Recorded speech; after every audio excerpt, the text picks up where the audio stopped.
Assalamu alaikum dear students, I hope you all are fine. We are reading our chapter number 6, page number 32. यहाँ तक हम लोगों की reading complete हो गई थी.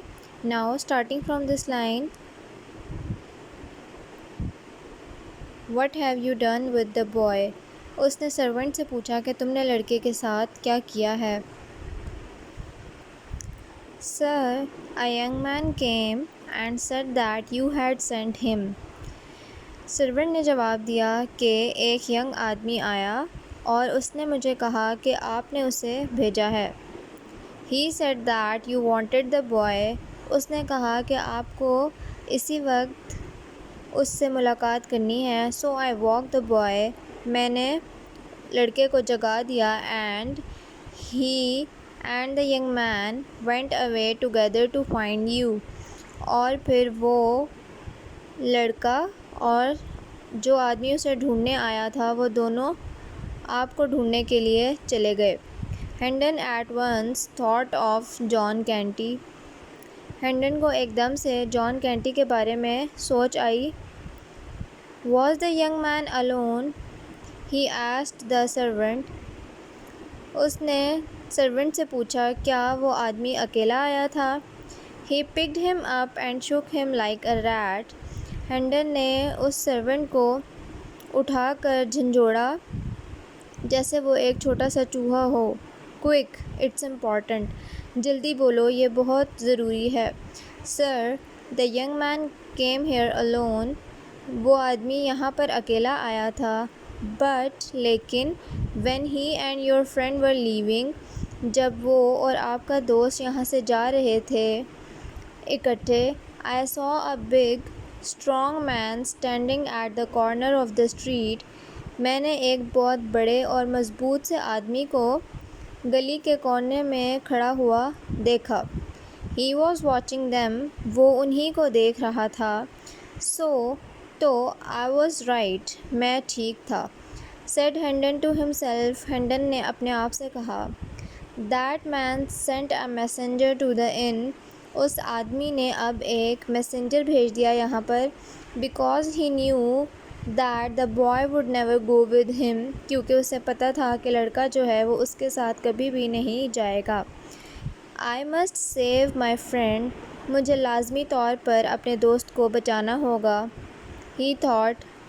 हेंडन ने सोचा. He followed the messenger. उसने मैसेंजर को फॉलो किया. Because he thought. क्योंकि उसे लगा कि I was asking for him. जो लड़का है उसने मैसेंजर को फॉलो किया था. क्यों? क्योंकि उसे लगा था कि उसको हेंडन ने ही भेजा है बुलाने के लिए.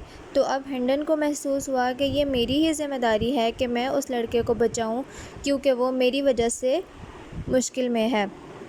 Now what you people have to do. इस चैप्टर के सेंटेंसेस और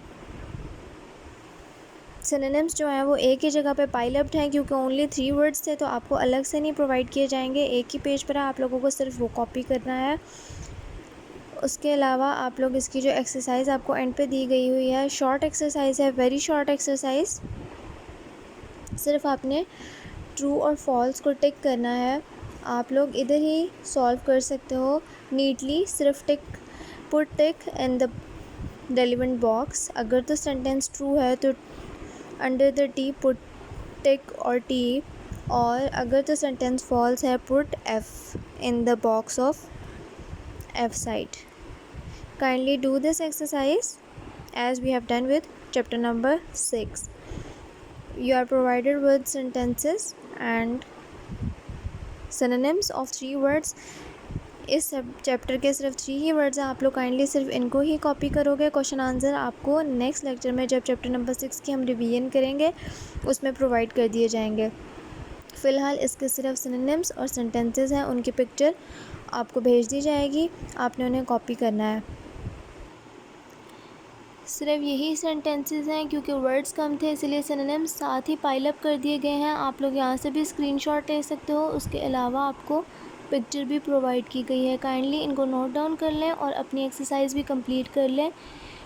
नेक्स्ट लेक्चर में آپ کو ریویژن کے ساتھ چیپٹر کے کوشچن آنسرس پرووائڈ کر دیے جائیں گے انشاءاللہ. Kindly complete your note books. Take care of yourselves. I hope you all have also completed your grammar notebooks. Meet you in the next meeting. Till then, Allah Hafiz.